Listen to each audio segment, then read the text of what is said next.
Shalom. Salam damai sejahtera di dalam kasih Tuhan Yesus Kristus.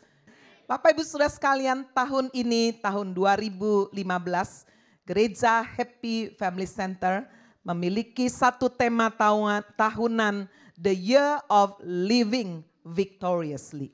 Tahun yang membawa kita memiliki satu kehidupan yang penuh dengan kemenangan. Amin. Sudah merindukan hidup kita penuh kemenangan?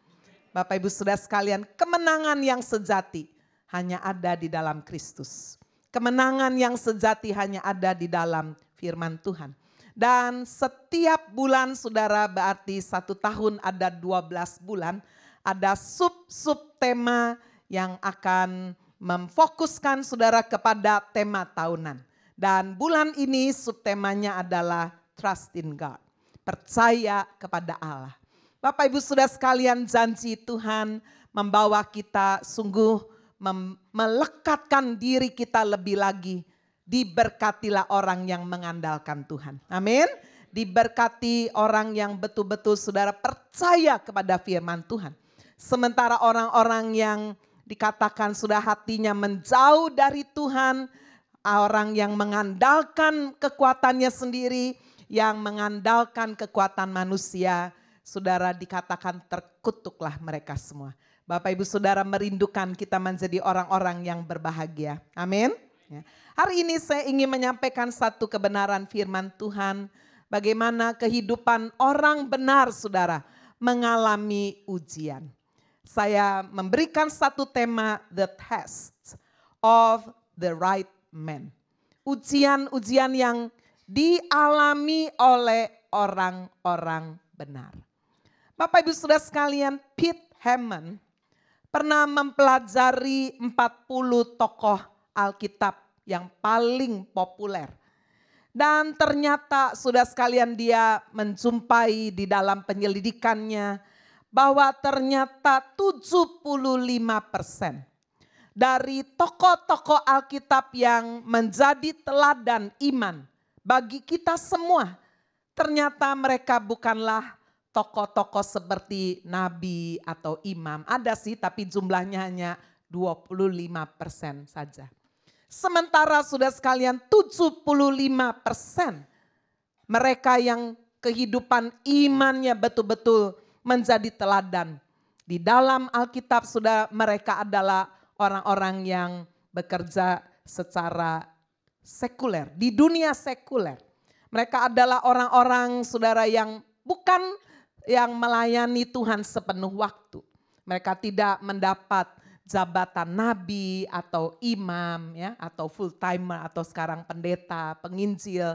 Tetapi mereka adalah pengusaha. Mereka orang-orang yang bekerja di pemerintahan dan yang lain-lain. Nah, sudah apa yang mereka alami di dalam mereka mengiring Allah yang hidup. Mereka orang-orang yang mengandalkan Tuhan. Dan sebelum mereka diangkat Tuhan, mereka mengalami oposisi. Mereka mengalami ujian. Mereka mengalami pertentangan.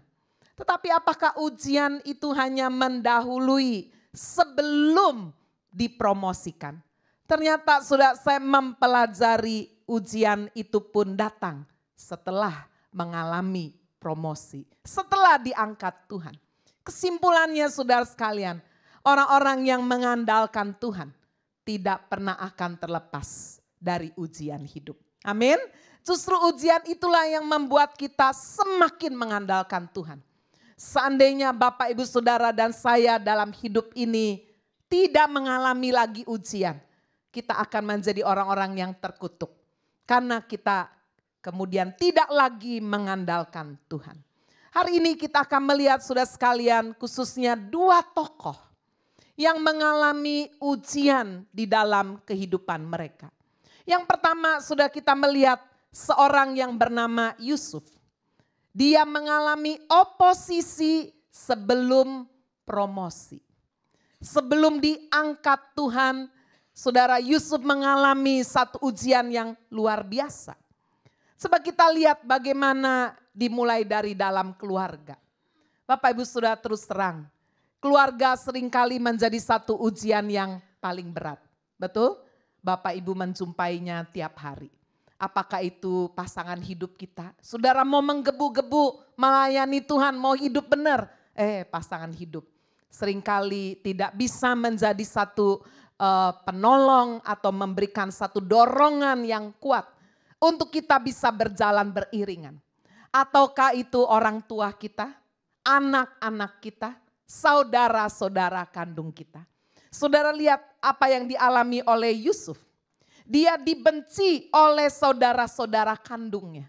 Akibat ketidakarifan dari sikap orang tua, khususnya ayah Yusuf yang bernama Yakub. Bapak Ibu Saudara sekalian, gereja ini bernama Happy Family Center. Itu sebabnya sedapat mungkin saya, saudara, khususnya sebagai gembala bersama dengan suami, selalu ingin membawa sudah kebenaran firman Tuhan itu diaplikasikan juga di dalam kehidupan keluarga. Bapak Ibu Saudara, berapa banyak orang bisa berkhotbah dari mimbar, tetapi di dalam hidup keluarganya tidak menjadi berkat. Dan seringkali saudara sekalian, pendidikan yang dilakukan oleh orang tua kemudian mempengaruhi apa yang terjadi di dalam kehidupan anak-anak mereka. Bapak Ibu Saudara sekalian, kalau kita membaca di dalam Kejadian pasal 37 ayat 3 sampai ayat 4. Dikatakan Israel, yaitu Yakub, lebih mengasihi Yusuf dari semua anaknya yang lain. Sebab Yusuf itulah anaknya yang lahir pada masa tuanya. Dan ia menyuruh membuat jubah yang maha indah bagi dia. Setelah dilihat oleh saudara-saudaranya bahwa ayahnya lebih mengasihi Yusuf dari semua saudaranya, maka bencilah mereka itu kepadanya dan tidak mau menyapanya dengan ramah. Bapak Ibu Saudara sekalian, Yusuf mengalami pertentangan di tengah-tengah keluarganya. Firman Tuhan berkata bahwa saudara Yusuf dilahirkan oleh ibu dari istri daripada Yakub yang sangat dicintai. Saudara-saudara sekalian, dan Yusuf dilahirkan pada masa tua daripada ibunya ini. Itu sebabnya bisa dipahami bagaimana Yakub sangat sayang kepada Yusuf ini. Berapa banyak Bapak Ibu Saudara para orang tua yang mungkin melahirkan anak saudara di usia yang sudah tua.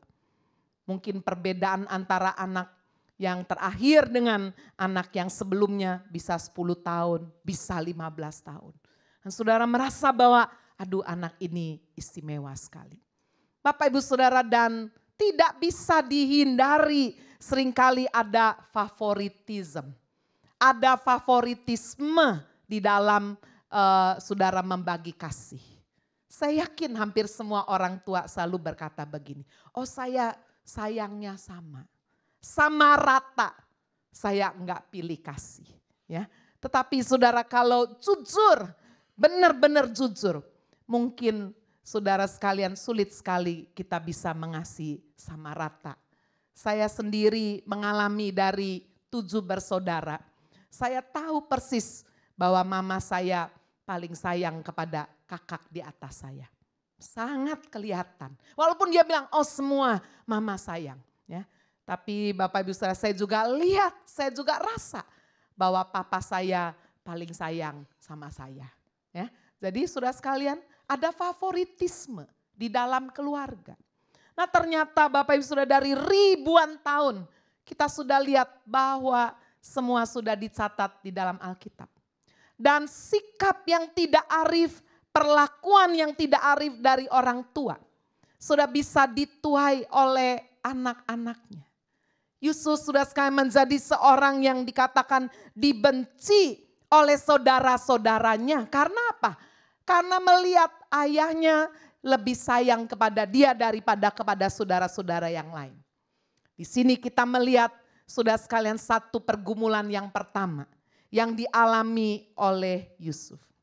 Sekarang mari kita melihat sudah bagaimana Yusuf juga diperhadapkan dengan penganiayaan. Ya, bukan hanya sekedar dibenci, sentimen, dijauhi. Bapak Ibu saya belajar bahwa bukan hanya cinta yang bisa bertumbuh, bisa berkembang. Kebencian, wah itu juga bisa berkembang. Itu sebabnya firman Tuhan berkata barang siapa membenci saudaranya, dia adalah seorang pembunuh. Lama-lama kepingin bunuh, enggak seneng, sebel. Mulai dari sudah antipati sampai benar-benar rasa enggak seneng sama sekali dan ingin menghancurkan orang itu. Jadi kita lihat bagaimana Yusuf kemudian diperhadapkan dengan penganiayaan. Dengan kesukaran walaupun sudah menerima janji Tuhan. Adalah kesalahan besar kalau sudah berpikir bahwa kalau saudara itu sudah terima janji Tuhan, maka jalan hidup saudara itu akan lurus, mulus, terbuka, lebar semuanya. Tidak. Saudara lihat Yusuf, dia menerima janji Tuhan yang spektakuler melalui mimpi yang begitu jelas. Bapak Ibu Saudara, kalau saya lihat ya Yusuf mungkin karena usia yang masih sangat muda ya. Kepolosannya menurut saya kurang bijaksana juga. Sudah tahu dia gak disukai, dibenci nih sama saudara-saudaranya, iri hati. Dia pakai baju yang lebih bagus dari saudara-saudaranya. Saudara-saudaranya suruh menggembalakan kambing domba, dia gak boleh panas-panas. Ya mestinya dia harus jaga baik-baik ya. Dia malah cerita kepada saudara-saudaranya. Mimpi yang spektakuler itu. Coba kita lihat sudah di dalam Kejadian 37 ayat 7. Tampak kita sedang di ladang mengikat berkas-berkas gandum. Lalu bangkitlah berkasku dan tegak berdiri. Kemudian datanglah berkas-berkas kamu sekalian mengelilingi dan sujud menyembah kepada berkasku itu. Saya pribadi kalau saya jadi saudaranya Yusuf, saya sebel juga. Waduh sok banget anak ini ya. Wah udah merasa disayang, paling disayang sama papa. Sekarang merasa paling disayang sama Tuhan. Gitu kan kira-kira ya. Sudah kalau dengar orang, waduh saya dapat mimpi ini, saya dapat penglihatan. Waduh kalau saudara ada bibit gak seneng gimana? Pamer, sok rohani. Kayaknya benar-benar ini anak Tuhan yang istimewa gitu kan. Jadi saudara sekalian, apa yang dikatakan Yusuf di tengah kepolosannya, orang polos belum tentu bijaksana loh saudara ya, kita belajar juga. Wah itu memunculkan kebencian yang lebih lagi. Saudara sekalian di ayat 9 dikatakan ia memimpikan pula mimpi yang lain. Diceritakan lagi kepada saudara-saudaranya. Ini kurang bijaksana ya, kurang punya tenggang rasa. Katanya, wah aku bermimpi pula. Tampak matahari, bulan dan 11 bintang. Sujud menyembah kepadaku. Wah siapa ini sudah matahari, bulan. Wah papanya waktu dengar ini juga dikatakan mimpi. Apa mimpimu itu? Masakan aku ya yang digambarkan matahari, ibu, bulan, saudara-saudaranya 11 bintang. Sujud menyembah kepadamu sampai ke tanah. Wah ya. Saudara-saudara sekalian ini semakin membuat saudara-saudara Yusuf membencinya. Apa yang kemudian kita lihat saudara sekalian selanjutnya sudah bisa ditebak. Bapak Ibu Saudara bagaimana ketika ada kesempatan Yusuf mengalami penganiayaan. Dia dilemparkan ke dalam sumur kering oleh saudara-saudaranya ketika pada suatu hari ayahnya menyuruh Yusuf untuk mencari 11 saudara-saudara yang sedang menggembalakan kambing domba. Suruh bawa makanan, suruh bawa minuman, suruh melihat apakah keadaan mereka baik-baik. Kita semua membaca bagaimana di dalam Kejadian 37 ayat 24. Yusuf dilemparkan ke dalam sumur yang kering, sumur yang kosong, sumur yang tidak berair. Dan kita juga tahu cerita selanjutnya bagaimana kemudian dia dijual kepada saudagar Midian. Dia dijadikan budak di rumah Potifar. Bapak Ibu Saudara sekalian, seorang yang mengandalkan Tuhan tidak lepas dari oposisi. Betul? Bisa saja Yusuf saudara sekalian ketika ada di Mesir dijadikan pembantu, budak nggak digaji, budak ya udah dijual ini. Dia bisa berpikir membandingkan hidup sebelumnya di rumah orang tuanya. Dia di situ nggak boleh kerja berat, dia diistimewakan. Sekarang tiba-tiba dia dijadikan budak. Bapak Ibu Saudara sekalian, bisa saja dia berkata, Tuhan, kemana semua janji-janji itu? Katanya 11 berkas itu akan semuanya sujud menyembah. Bahkan matahari, bulan, bintang-bintang semua menggambarkan keluarganya sujud. Loh, sekarang di sini aku sendirian, terpisah, terbuang, tidak memiliki masa depan.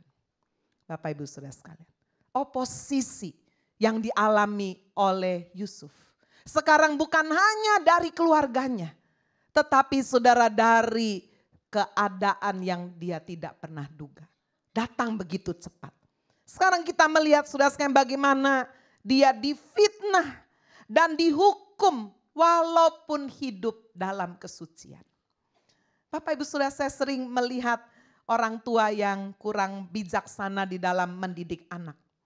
Lalu kemudian orang tua mungkin satu kali juga pasti sudah tua bahkan meninggal dunia. Saya sering menasehati, didiklah anak selama bisa dididik. Ya, ada the golden age, yaitu usia emas. Sudah menurut para ahli di bawah usia 6 tahun. Tapi berapa banyak justru di usia-usia emas ini orang tua melalaikan. Apalagi orang tua zaman sekarang yang muda-muda ini. Waduh, menyusui nggak mau, ya takut kehilangan kecantikannya. Ya, mau cepet-cepet langsing. Dia nggak mau, kan kalau harus menyusui harus makan terus. Saya kasih nasihat juga sama anak angkat saya. Kamu harus kasih ASI 1 tahun. Hah? Aduh 1 tahun. Kalau bisa paling lama 6 bulan. Enggak, 1 tahun. Nanti lemu, enggak usah pikirin lemu. Gitu ya. Karena apa saudara sekalian, kalau menyusui kan harus penuh gizi. Pikirkan anak. Bapak Ibu Saudara, Bapak banyak kita melihat bahwa usia dini ini dilalaikan. Lalu kemudian Bapak Ibu Saudara ketika anak juga mulai tumbuh, ada 2 pola pendidikan yang seringkali ekstrim dilakukan. Ekstrim yang pertama terlalu keras. Keras sekali dididik ala militer pokoknya. Enggak boleh dipuji-puji, pokoknya keras. Wah ya, itu ala orang totok mendidik Saudara. Satu lagi ekstrim apa? Dimanja. Enggak boleh dimarahi, enggak boleh dipukul, enggak boleh ditegur. Mau apa dikasih, kasih semua, kasih terus. Wah, saudara tahu kira-kira nanti besar jadi apa. Saya sering berkata jika orang tua tidak mau mendidik anak, siapa yang akan mendidik saudara? Dunia ini. Yang akan mendidik, mengajar saudara secara paksa adalah dunia ini, keadaan ini. Saya lihat dari kehidupan Yusuf, orang tuanya tidak arif, tidak bijaksana. Seandainya Yusuf tetap berada di rumah orang tuanya yang pilih kasih, tidak mungkin rencana Allah akan digenapi dalam hidup Yusuf. Betul? Tuhan harus bawa Yusuf keluar jauh sekali. Supaya siapa saudara yang akan membentuk mendidik dia? Bukan lagi keluarganya. Tetapi saudara keadaan. Dunia ini yang kejam. Saudara bisa melihat bagaimana dia sebagai seorang yang firman Tuhan katakan seorang yang baik. Walaupun dia berada di rumah Potifar sebagai budak. Dia bisa memunculkan saudara sekalian satu perilaku yang begitu baik. Menyenangkan sampai dia diangkat menjadi orang kepercayaan Potifar. Dia juga seorang yang ganteng, punya fisik yang bagus. Sudah itu juga menarik perhatian seorang tante yang kesepian. Ya, tante ini suka berondong juga ini ya. Yusuf kira-kira model seperti itu. Terus sudah kita baca bagaimana walaupun dia difitnah, dihukum, saudara-saudara sekalian, kita bisa lihat Tuhan tidak menjanjikan bahwa kalau orang itu hidupnya suci, benar, semuanya lurus dan mulus. Bapak Ibu, hari-hari ini penting sekali untuk kita luruskan sudah pemikiran konsep kita tentang Tuhan. Apalagi ketika ini sudah masuk 2 minggu ya, peristiwa kecelakaan hilangnya pesawat AirAsia yang sudah mulai ditemukan ini. Saudara sekalian, ada orang-orang berkata, kenapa bisa seperti itu? Padahal di atas sana ada misionaris, ya, ada misionaris Korea kan. Itu ada anak-anak Tuhan yang rajin, setia beribadah. Ada yang melayani Tuhan. Kenapa matinya seperti itu? Mereka berdoa dulu. Wah ya, ada orang berkata, oh ya habis saya nggak berdoa makanya terjadi kecelakaan. Apa seperti itu? Apakah kemudian setelah saudara berdoa pasti tidak terjadi kecelakaan? Hari ini sudah kita belajar untuk meluruskan konsep kita. Doa-doa saudara itu bukan seperti jimat.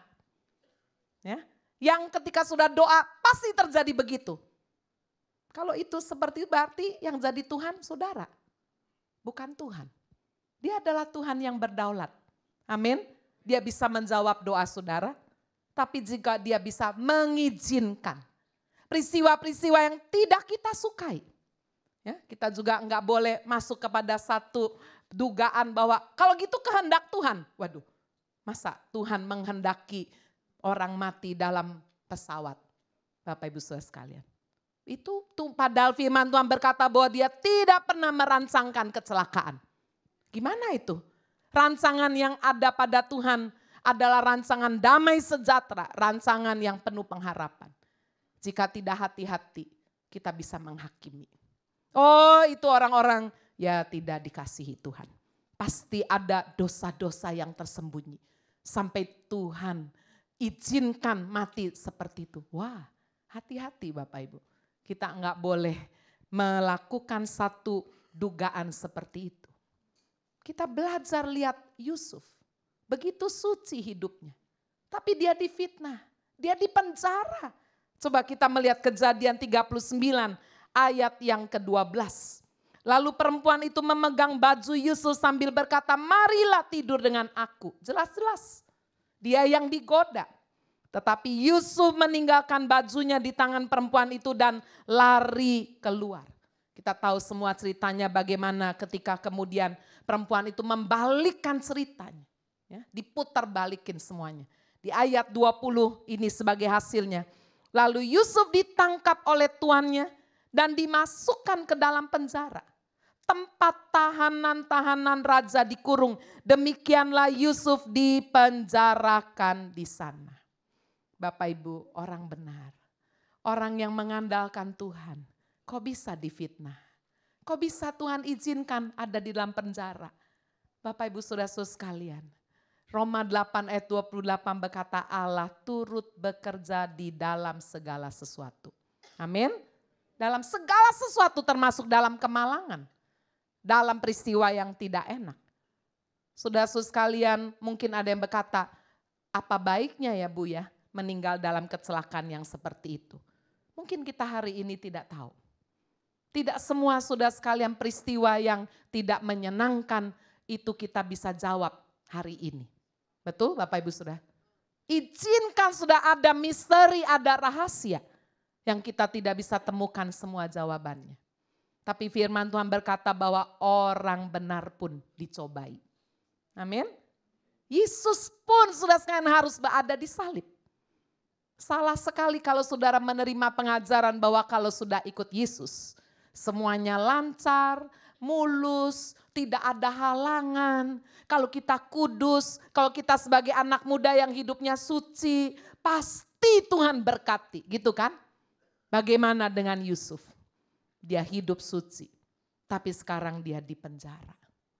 Enggak punya koneksi, dia orang Ibrani, sementara dia di Mesir jadi budak. Gimana masa depannya? Kira-kira sudah sekalian kalaupun menikah mungkin dia kawin sama sesama narapidana kan? Lalu di mana janji Tuhan? Bapak Ibu sudah sekalian, lihat. Orang yang mengandalkan Tuhan mengalami oposisi. Sekarang sudah kita melihat bagaimana Yusuf menanti di dalam penjara. Bukan sambil komplain, menyalahkan Tuhan, kepahitan kepada Tuhan, kecewa kepada Tuhan. Tidak. Tapi saudara firman Tuhan berkata bahwa Yusuf disertai Tuhan. Dia tetap berbuat baik sampai kepala penjara pun sayang sama dia. Sampai mempercayakan tugas-tugasnya kepada Yusuf. Luar biasa sekali orang ini. Bapak Ibu saudara-saudara sekalian. Yusuf dilupakan walaupun pada satu kali. Sepertinya kesempatan itu sudah di depan mata. Dia sudah menolong. memberikan tafsiran mimpi kepada juru minuman raja, kepada juru membawa roti raja. Yusuf saudara sekalian bisa mengartikan mimpi itu. Coba kita lihat sebentar. Kejadian pasal 40 ayat 14.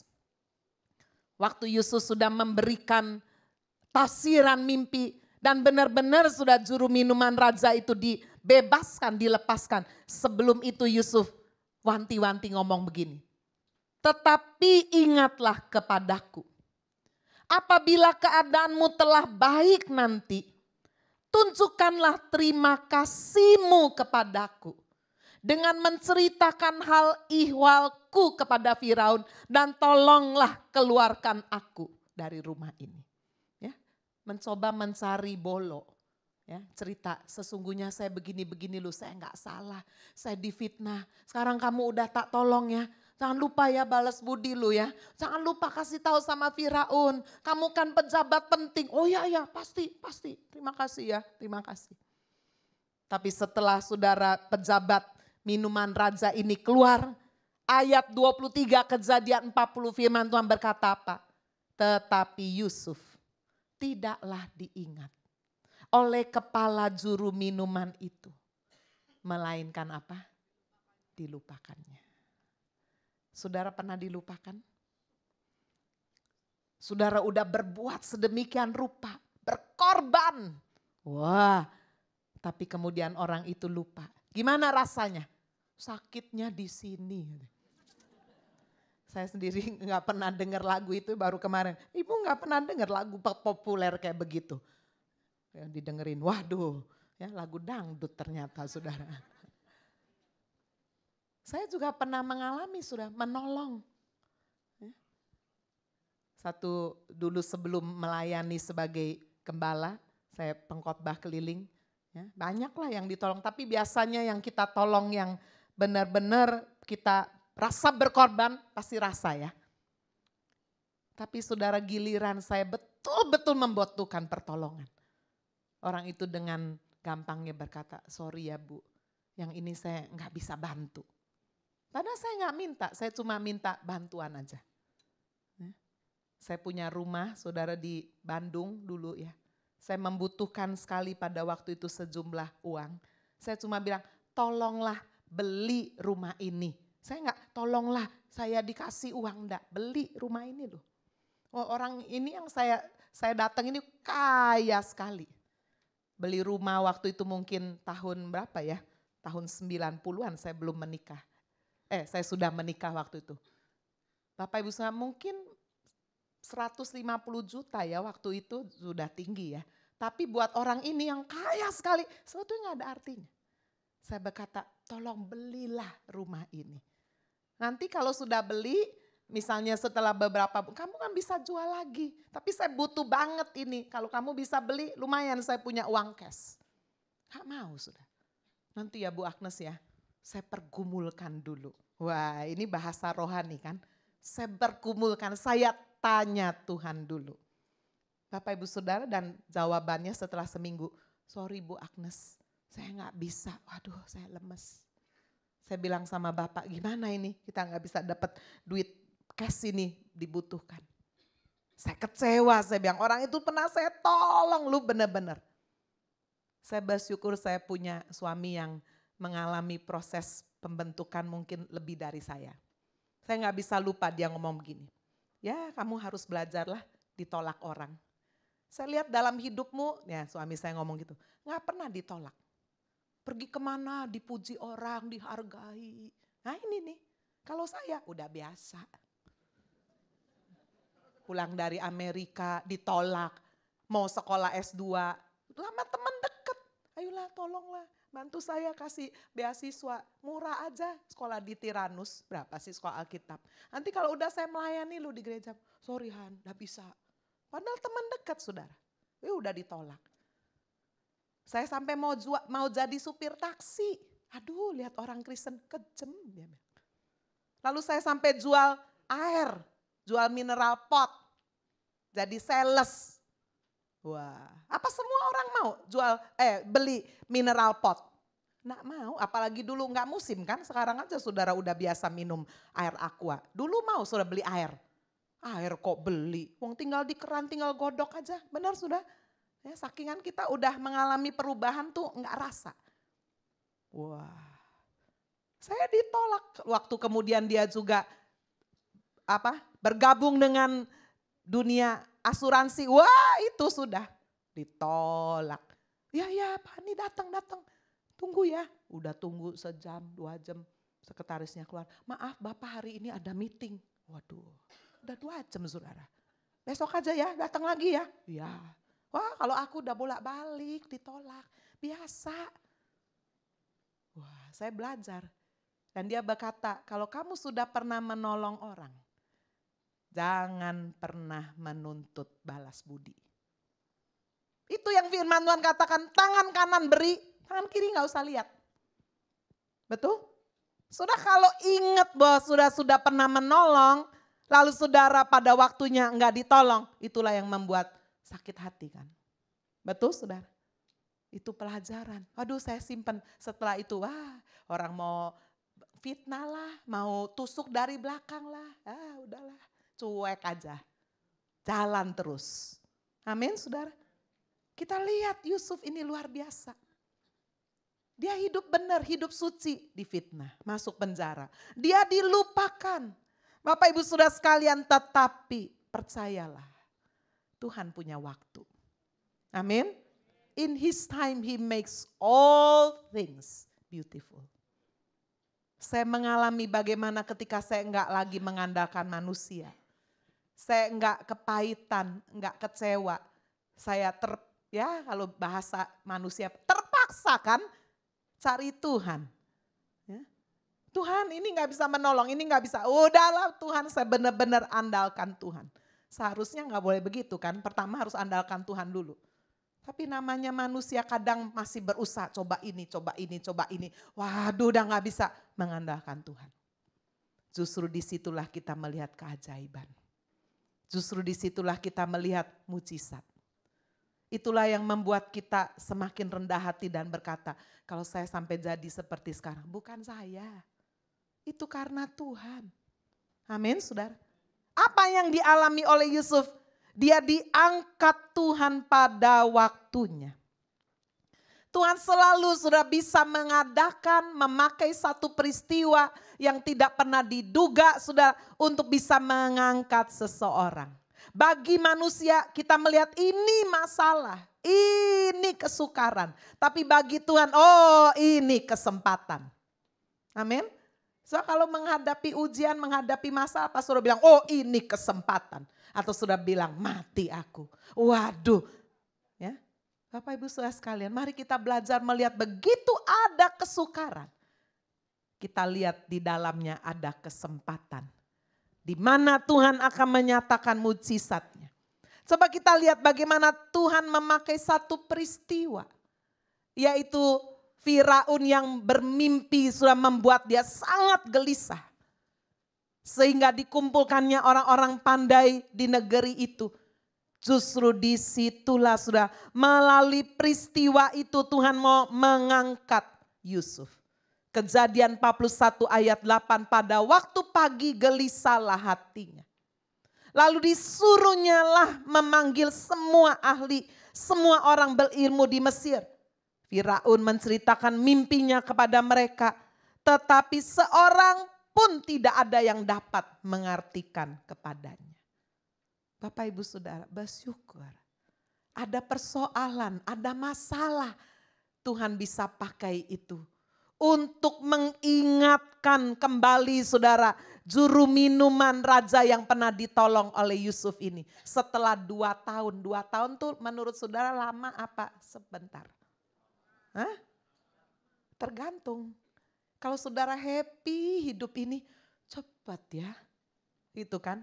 Coba kalau saudara nggak happy. Coba sudah di rumah sakit. 2 tahun. Wah ya. Saudara-saudara sekalian. Kalau saudara happy, cepat ya. Tapi di rumah sakit 2 hari, kayak 20 tahun. Betul gak saudara? Yusuf di penjara dilupakan sudah dari juru minuman ini keluar 2 tahun. Dan dikatakan sudah di ayat yang berapa? Kejadian pasal yang ke-41 ayat 16. Di Kejadian 41 ayat 9 dulu. Lalu berkatalah kepala juru minuman kepada Firaun, hari ini aku merasa perlu menyebutkan kesalahanku yang dahulu. Tiba-tiba dia ingat. Coba kalau nggak ada persoalan, dia nggak ingat. Justru karena muncul satu persoalan, Tuhan pakai persoalan itu. Juru minuman ini mengingat, oh ya ada seorang yang bisa menafsirkan mimpi. Bapak Ibu Saudara, dan Yusuf dikeluarkan dari penjara, dibersihkan, dicukur rapi, berhadapan dengan Firaun. Bapak Ibu Saudara sekalian, kita membaca bagaimana oposisi yang dialami oleh Yusuf. Semakin melembutkan hatinya. Semakin membuat dia mengandalkan Tuhan. Lihat bagaimana sudah ketika Firaun memberikan pujian kepada dia. Apa yang Yusuf katakan? Yusuf menyahut Firaun, bukan sekali-kali aku. Melainkan Allah yang akan memberitakan kesejahteraan kepada tuanku Firaun. Ini saudara. Ini hasil daripada oposisi. Ini hasil dari satu pembentukan. Sampai satu kali sudah orang bisa berkata, it's not me. Bukan aku, hanya Tuhan yang membuat aku seperti ini. Amin. Tapi itu betul-betul dari hati loh, sudah bukan cuma ngomong ya, bahasa rohani. Kalau saudara dipuji, oh itu karena anugerah. Semua buat Tuhan, padahal dalam hati apa? Oh siapa dong aku. Ya, Bapak Ibu Saudara sekalian. Hanya Tuhan yang diandalkan. Hanya Allah, sudah kita lihat hasilnya. Allah lah yang dimuliakan. Ketika Yusuf bisa mengartikan mimpi Firaun. Kita semua sudah tahu mimpi Firaun. Yusuf mengartikannya 7 tahun masa kelimpahan. 7 tahun akan mengalami masa kekeringan yang luar biasa. Saudara, hasilnya kita bisa lihat bagaimana Allah dimuliakan. Kata Firaun kepada Yusuf, oleh karena Allah telah memberitahukan semuanya ini kepadamu. Amin. Ini hasilnya kalau saudara mengandalkan Tuhan. Orang lain sudah sekalian juga akan memuliakan Tuhan. Sama seperti hamba Tuhan. Kalau message-nya adalah membawa jemaat mengandalkan Tuhan, maka hasilnya jemaat akan memuliakan Tuhan. Tapi kalau message hamba Tuhan itu meninggikan dirinya, betapa hebatnya dia ditolong Tuhan, dapat favoritisme, dibeginikan, dispesialisasikan. Hasil akhir saudara tinggikan siapa? Hebat ya, Jami ya, hamba Tuhan itu luar biasa ya. Waduh, luar biasa itu. Itu menjadi tolok ukur. Kalau sudah pulang ke rumah, saudara berkata, hebat ya ibu satu ini. Waduh, saya berdosa itu. Berarti pemberitaannya keliru. Tapi kalau hasilnya berkata, luar biasa. Allah itu hidup. Allah yang disembah. Allah yang berkuasa. Amin. Ini yang dilakukan oleh Firaun. Saudara sekalian, hasil akhirnya apa? Dia memuliakan Allah yang disembah oleh Yusuf. Saudara-saudara sekalian, tetapi bagaimana dengan Yusuf? Yusuf pun diangkat Tuhan. Dia dipilih karena tidak ada yang dapat melebihi dia. Ya. Bukan karena saudara Yusuf ada saingannya yang lain, enggak ada. Betapa saya merindukan Bapak Ibu, orang-orang Kristen di akhir zaman ini bisa sampai kepada titik ini. Dipilih karena apa? Karena enggak ada orang lain bisa menduduki kedudukan itu kecuali dia. Tapi dia Kristen loh, tapi dia rohani loh. Biar Kristen enggak ada yang lain, yang enggak Kristen enggak ada kayak dia. Betul? Sudah Firaun tidak bisa melihat orang lain selain Yusuf. Coba lihat apa yang dikatakannya Kejadian 41 ayat 39b. Engkaulah yang menjadi kuasa atas istanaku dan kepada perintahmu seluruh rakyatku akan taat. Hanya tahta inilah kelebihanku daripadamu. Ayat 39b. Tidaklah ada orang yang demikian berakal budi dan bijaksana seperti engkau. Tidak bisa tidak. Hanya dia ini. Mau tidak mau saudara Firaun harus mengangkat Yusuf. Bapak Ibu Saudara. Orang yang mengandalkan Tuhan tidak lepas dari ujian. Amin. Oposisi sebelum promosi. Sekarang mari kita melihat contoh yang kedua. Ini saudara, oposisi setelah promosi. Setelah ditinggikan, setelah diangkat, apakah selesai perjalanan hidup seseorang? Tidak. Saya ambil contoh sudah sekalian, orang yang mengandalkan Tuhan yang mengalami oposisi setelah promosi adalah Daniel. Bapak Ibu Saudara sekalian, saya yakin bahwa potensi seseorang dalam bidang apa saja, dalam bidang seni, dalam bidang bisnis, dalam bidang ilmu pengetahuan, dalam bidang pelayanan, ya, apa saja pasti akan membawa orang itu ke puncak. Amin. Termasuk saudara yang mungkin gak berpendidikan, tapi saudara punya keahlian masak misalnya. Atau bisa memunculkan saudara satu makanan yang orang lain gak terpikirkan, itu bisa bawa saudara ke puncak. Betul saudara? Apa yang dialami oleh Daniel? Saudara sekalian, kita membaca Daniel 6 ayat 4. Maka Daniel ini melebihi para pejabat tinggi dan para wakil raja itu. Karena ia mempunyai roh yang luar biasa. Excellent spirit. Dan raja bermaksud untuk menempatkannya atas seluruh kerajaannya. Padahal Daniel ini orang buangan. Ya, yang dibuang ke Babel. Saudara-saudara sekalian, Amsal 22 ayat 29 berkata, pernahkah engkau melihat orang yang cakap dalam pekerjaannya? Di hadapan raja-raja ia akan berdiri. Bukan di hadapan orang-orang yang hina. Amin, saudara. Saudara berpotensi apa saja. Termasuk saudara potensinya itu tukang pijet. Bisa deket presiden loh. Lah kalau presidennya suka pijet. Tukang cukur. Ya. Enggak besi yang hebat. Dia berani pegang kepalanya presiden kan. Potensi apa saja saudara. Engkau melihat orang yang cakap dalam pekerjaannya. Di hadapan raja-raja dia akan berdiri. Amin. Potensi apa saja, bidang apa saja. Saudara-saudara sekalian harus ditekuni. Satu kali Picasso, saudara sekalian, dia ketemu seorang ibu di pasar gitu ya. Kenal, oh ini Picasso. Dia keluarin kertas oret-oret belanjaannya masih kosong. Ayo kamu lukis, namanya ibu-ibu pede aja dah. Padahal ini Picasso ini. Ayo lukisin, lukis. Enggak sampai 2 menit udah selesai. Loh kok cuma 2 menit sih lukisan? Picasso bilang, lukisanku 2 menit. Tapi nanti kamu kalau jual, waduh ini nilainya mahal sekali. Kenapa? Bukan soal 2 menitnya, tapi soal tanda tangan di bawahnya. Siapa sudah? Picasso. Bapak Ibu saudara-saudara sekalian, bukan soal lamanya. Satu karya itu sudah dihasilkan, tapi siapa di balik semua itu? Amin. Dia bilang, saya memang bikin ini 2 menit. Tapi kamu gak tahu berapa banyak waktu saya melatih untuk saya bisa melukis 2 menit. Bisa menghasilkan karya yang sangat mahal. Betul sudah? Hasilnya 2 menit, tapi di belakang 2 menit berapa banyak waktu yang dia sudah korbankan. Betul Bapak Ibu? Itu sebabnya jangan pernah remehkan, saudara punya potensi apa, kembangkan. Jangan tiru orang lain, aduh enak ya. Kayaknya kalau buka restoran dapat duitnya cash terus.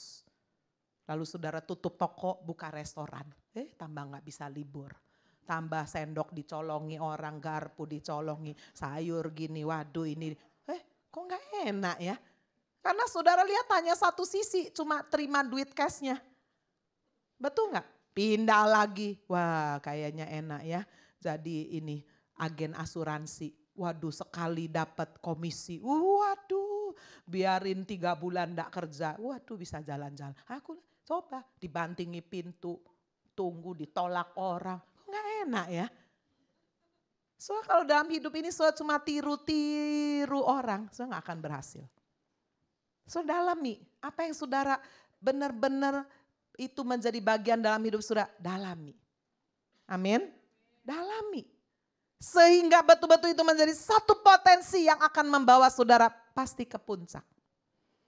Bapak Ibu Saudara sekalian, tapi setelah di puncak jangan lupa. Ya, kemarin waktu saya mempersiapkan kebenaran firman ini, ya, muncul kata-kata, jadi saya langsung masuk tulis ke Facebook. Saya berkata begini, orang yang tahan uji pasti berhasil dalam hidup ini. Amin. Tapi orang yang sudah berhasil pasti akan diuji. Betul gak saudara? Saudara sudah berada di puncak, lalu sudah tidak bisa berkata, oh aku sudah di puncak. Enggak mungkin ada masalah. Anginnya tambah kenceng di puncak itu. Keberhasilan akan selalu diuji. Siapa yang menguji kalau saudara berhasil? Yang pertama adalah orang lain. Orang lain yang sirik. Orang lain yang iri hati. Karena orang kalau sudah berada di puncak pasti kelihatan. Wah. Yang tadinya nggak kelihatan, nggak ada yang iri hati. Sekarang saudara begitu berada di puncak. Orang iri hati, inilah yang dialami oleh Daniel. Ketika dia sudah berada di posisi puncak. Orang tidak suka kepada dia. Daniel pasal 6 ayat 5 kita membaca saudara. Kemudian para pejabat tinggi wakil raja itu mencari alasan dakwaan terhadap Daniel dalam hal pemerintahan. Tetapi mereka tidak mendapat alasan apapun atau sesuatu kesalahan sebab ia setia. Dan tidak ada didapati sesuatu kelalaian atau sesuatu kesalahan padanya. Rasanya susah sekali ya cari orang kayak begini. Sudah diteliti, diselidiki tiap hari. Ditanya semua pembantu-pembantunya, supir-supirnya, dipasangi CCTV secara tersembunyi. Si pingin tahu orang ini kelemahannya apa. Hah? Saudara kalau mau cari kelemahan saya rasanya nggak sampai seminggu ketahuan. Ya? Tapi saudara lihat ini Daniel luar biasa. Sudah diteliti, diselidiki, nggak ada kesalahannya dalam hal apapun. Kecuali satu aja, ibadahnya beda nih sama kita. Itu kata teman-temannya yang orang Babel itu. Bapak Ibu Saudara sekalian. Dia diuji oleh orang-orang lain yang iri hati. Jadi nasihat saya, kalau saudara itu punya teman atau saudara yang iri hati, jangan marah. Amin. Kalau saudara marah, saudara berarti masuk jeratnya. Orang yang iri hati itu memang sudah berupaya tujuannya Pak, supaya saudara marah. Kalau saudara marah, saudara kehilangan energi. Saudara tidak akan bisa maju secepat kalau sudah nggak marah. Tapi kalau sudah lihat ada orang iri hati, wah yang memfitnah, saudara tetap maju, dia tambah menggertakkan gigi. Sialan, aku sudah gini, bukannya ngamuk, bukannya aku gini-gini. Cuek aja, waduh dia tambah gondok kan. Betul saudara? Kalau saudara merasa bahwa ada orang iri hati, saudara sudah tahu bahwa saudara paling tidak selangkah lebih di depan dari dia kan. Jangan mau dibuat diem lalu ngurusi orang yang iri hati. Lalu yang kedua, siapa saudara yang akan menguji? Apa yang akan menguji? Keadaan. Orang kalau sudah berhasil dipromosi, sudah diangkat, sudah dia akan diuji bukan hanya oleh orang-orang lain yang iri hati. Oleh keadaan yang terus berubah dan menantang. Satu-satunya perubahan adalah perubahan itu sendiri. Betul sudah? Perubahan yang tidak berubah apa? Ya terus ada perubahan, terus. Coba kita lihat Bapak Ibu Saudara. Daniel pasal 6 ayat yang ke-8. Semua pejabat tinggi kerajaan ini, semua penguasa dan wakil raja, para menteri, bupati telah mufakat. Wah hebat sekali. Ini orang kalau sudah punya niat jahat, otak kerja, ya, dia bisa mengatur dengan ciami ini ya. Luar biasa sampai apa? Semua penguasa, wakil raja, menteri, bupati sampai bisa mufakat. Bisa sepakat. Supaya dikeluarkan kiranya suatu penetapan raja, ditetapkan satu larangan agar barang siapa yang dalam 30 hari menyampaikan permohonan kepada salah satu dewa atau manusia kecuali kepada tuanku ya raja, maka ia akan dilemparkan ke dalam gua singa. Raja nggak bisa apa-apa. Semua penguasa-penguasa sampai kepada bagian bawah semua sudah tanda tangan. Nggak bisa apa-apa. Sehingga mau tidak mau sudah raja pun mensahkan undang-undang yang tidak dapat dicabut kembali. Raja Darius membuat surat perintah dengan larangan itu. Wow, luar biasa. Itu sebabnya Bapak Ibu kalau kita melihat keadaan cepat berubah, kita nggak usah kaget. Itu bisa dipakai oleh Tuhan untuk menguji kita. Untuk membuat kita semakin mengandalkan Tuhan. Betul sudah? Keadaan terus akan berubah, ada tantangan. Di ayat yang ke-16 dikatakan lalu bergegas-gegaslah. Orang-orang itu menghadap raja serta berkata kepadanya, ketahuilah ya raja bahwa menurut undang-undang orang Media dan Persia tidak ada larangan atau penetapan yang dikeluarkan raja yang tidak dapat diubah. Bapak Ibu Saudara, kita nggak perlu takut. Jika pada suatu kali keadaan berubah, sudah disahkan kayaknya nggak mungkin berubah. Kita lihat apa yang dialami oleh Daniel. Dia diuji oleh suatu keadaan yang sepertinya tidak mungkin bisa diubah. Seperti sudah harga mati. Bapak Ibu Saudara, siapa lagi yang bisa menguji ketika kita sudah dipromosi? Ujian saudara kita harus hadapi yang ketiga adalah kita akan diuji oleh diri kita sendiri. Amin. Jadi 3 hal ini saya ingat kalau sudah mulai diangkat. Sukses. Siapa yang akan uji sudah yang pertama siapa? Siapa? Orang lain. Kok dia cepat lulusnya jadi dokter ya? Aku kok lama ya? Dia mulai sirik. Berusaha sudah bikin desas-desus, bikin segala macam. Kalau bisa cut. Lalu yang kedua siapa yang bisa menguji saudara? Keadaan. Kok berubah? Loh kok tiba-tiba ada peraturan kayak begini? Tenang aja. Siapa ketiga saudara yang juga ikut menguji? Diri kita sendiri. Posisi Daniel itu sudah tinggi. Bapak Ibu saya hari-hari ini membaca mega church. Gereja-gereja yang sudah raksasa.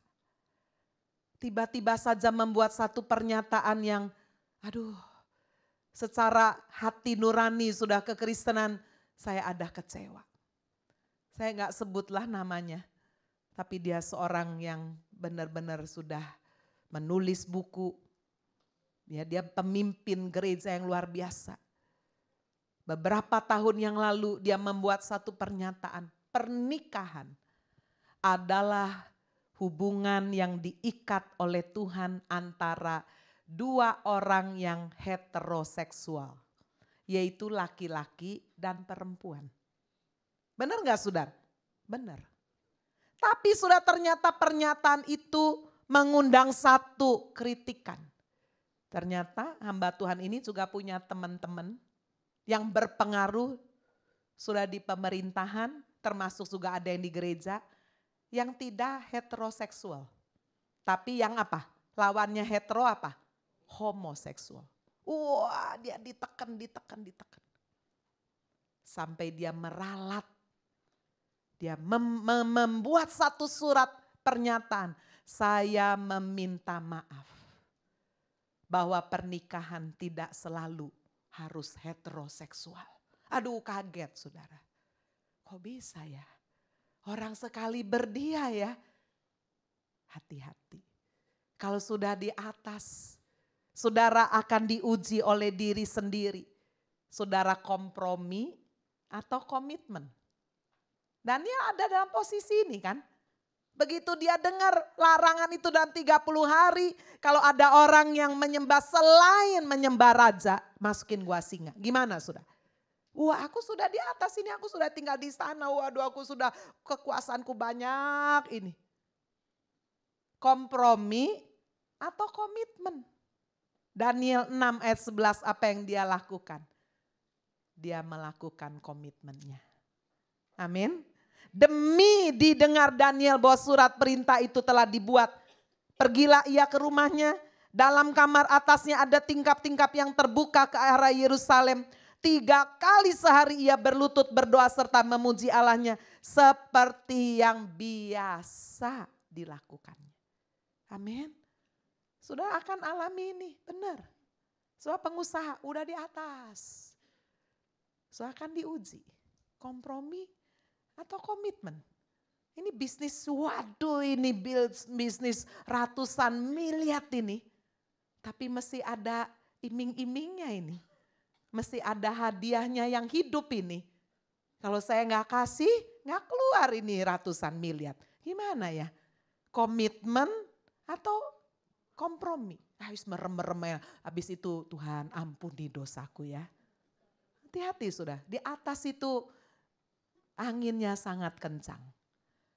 Saya belajar hamba-hamba Tuhan yang sudah di atas pun sulit sekali diperhadapkan kepada ini. Kompromi apa komitmen? Syukur sudah dalam Alkitab ada teladan. Daniel berkomitmen. Amin. Apalagi sudah ujian diri sendiri. Takut akan Tuhan atau takut manusia. Betul? Daniel gimana ini? Takut raja apa takut Tuhan? Lalu orang bergegas-gegas masuk dan mendapati Daniel sedang berdoa dan bermohon kepada Allahnya. Wow. Dia memilih takut akan Tuhan. Takut kehilangan nyawa atau takut kehilangan surga. Itu sebabnya Bapak Ibu Saudara kalau kita meresponi satu kematian yang sepertinya dianggap oleh manusia tidak wajar, kok nggak enak matinya. Saudara kita anak-anak Tuhan harus berkata, bagaimanapun caranya mati tidak penting. Amin. Yang paling penting apa? Dengan siapa dia meninggalkan dunia ini kan. Itu paling penting. Walaupun saudara matinya betul-betul sangat tenang tapi tidak punya Tuhan Yesus. Wah, itulah malapetaka yang terbesar. Tapi bagaimanapun cara matinya. Saya punya teman saudara, anaknya masih bayi. Ya, waktu dia ditinggalkan oleh suaminya, wah dia kerja bikin soto ini. Sudah tahu? Anaknya waktu main-main sendiri, masih bukan bayi yang ini ya, masih kecil mungkin setahun belakang. Dia ngambil apa? Anaknya kecemplung saudara di dalam baskom kuah soto. Mati nggak saudara? Mati, umep di situ. Wah dia cerita sama saya, nangis gimana bu? Ya sudah. Bagaimana cara mati kadang-kadang membuat kita pedih kan. Ya, kita ada salah satu jemaat di sini. Anaknya perempuan mati kesetrum. Waduh, anak perempuan yang ditunggu-tunggu kan. Hampir kehilangan akal waras. Tapi ada Tuhan. Tuhan itu hidup. Amin. Sekali lagi saudara, kita gak usah memperdebatkan kok bisa begini. Kenapa Tuhan? Let God be God. Biarlah Tuhan menjadi Tuhan. Amin saudara. Yang paling penting dengan siapa kita selama hidup ini berjalan. Itu sebabnya Paulus berkata bagiku hidup adalah Kristus. Mati adalah keuntungan. Paulus juga matinya dipenggal kepalanya. Sudah sekalian kita akan diuji. Takut kehilangan nyawa atau surga. Matius 10 ayat 39 firman Tuhan berkata barang siapa mempertahankan nyawanya ia akan kehilangan nyawanya dan barang siapa kehilangan nyawanya karena aku ia akan memperolehnya. Amin. Hari-hari ini saya yakin kita akan diperhadapkan kepada ujian-ujian ini sudah. Mari kita fokus tetap kepada komitmen. Tetap kepada satu kehidupan yang melekat takut Tuhan. Tetap kita takut saudara kehilangan surga daripada takut segala-galanya. Keberhasilan sudah kalau sudah dibawa karena kita memiliki potensi bagaimana kita mempertahankannya. Keberhasilan hanya bisa dipertahankan oleh integritas, karakter. Potensi akan membawa kita ke atas puncak keberhasilan. Tapi hanya karakter, integritas yang akan mempertahankan kita tetap di puncak. Amin sudah. Ada banyak orang karena potensinya wah sudah di puncak. Enggak dipertahankan dengan integritas, gelundung sudah. Jatuh, sakit sekali. Apa yang kita bisa lihat dari dalam hidup Daniel luar biasa. Keberhasilan saudara dia betul-betul bertahankan dengan integritas. Kita membaca bagaimana orang lain dalam hal ini adalah Raja Darius. Berusaha membela, memprihatinkan hidup dia sampai dia berpuasa. Semalam-malaman dia gak tidur, dia gak mau penghibur-penghibur. Dia mau sudah supaya nyawa Daniel ini dipertahankan. Padahal Daniel sudah ada di gua singa. Bapak Ibu Saudara sekalian. Orang lain yang pada akhirnya menyatakan dan memberikan pujian. Saya gak setuju kalau saudara itu bakal, wah saya ini berintegritas loh. Saya ini berkarakter. Gak perlu saudara. Biarlah orang lain. Kita menjadi surat pujian yang terbuka bisa dibaca oleh semua orang. Gak usah kita yang baca, gak perlu. Orang lainlah yang menyatakan dan memberi pujian. Coba kita lihat Daniel pasal 6 ayat 21. Dan ketika ia, yaitu raja itu sampai dekat gua itu, berserulah ia kepada Daniel dengan suara yang sayu. Berkatalah ia kepada Daniel, Daniel, hamba Allah yang hidup. Allahmu yang kau sembah dengan tekun. Wah, ada pujian yang diberikan kepada Allah. Bapak Ibu Saudara sekalian, firman Tuhan mengingatkan untuk kita tidak memuji diri sendiri. Biarlah orang lain memuji engkau. Amsal 27 ayat 2, bukan mulutmu. Orang yang tidak kau kenal dan bukan bibirmu sendiri. Bapak Ibu Saudara, promosi, oposisi setelah promosi dialami oleh Daniel. Kita lihat hasil akhirnya setelah melewati ujian itu, dia diangkat lebih tinggi lagi. Tuhan bisa melakukan satu hal yang tidak pernah diduga. Mulut singa itu dikatupkan. Disitulah saudara Allah lagi yang dimuliakan. Kita melihat hasil yang sama. Tadi saudara Yusuf bisa menafsirkan mimpi. Firaun memuliakan Allah. Daniel bisa luput dari gua singa. Darius memuliakan Allah. Darius nggak bilang, waduh memang ciami Daniel ini hebat. Enggak, salah itu kalau Allah lah yang dimuliakan. Lihat Daniel 6 ayat 27. Bersama ini ku berikan perintah bahwa di seluruh kerajaan yang kekuasai. Orang harus takut dan gentar kepada Allahnya Daniel. Sebab dialah Allah yang hidup yang kekal untuk selama-lamanya. Pemerintahannya tidak akan binasa, kekuasaannya tidak akan berakhir. Dia melepaskan, menolong, mengadakan tanda mujizat di langit dan di bumi. Dia yang telah melepaskan Daniel dari cengkraman singa-singa. Amin sudah.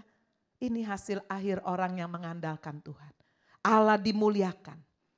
Tetapi jangan lupa jika kepala ditinggikan. Bukankah Yesus Kristus yang kita sembah adalah kepala kita?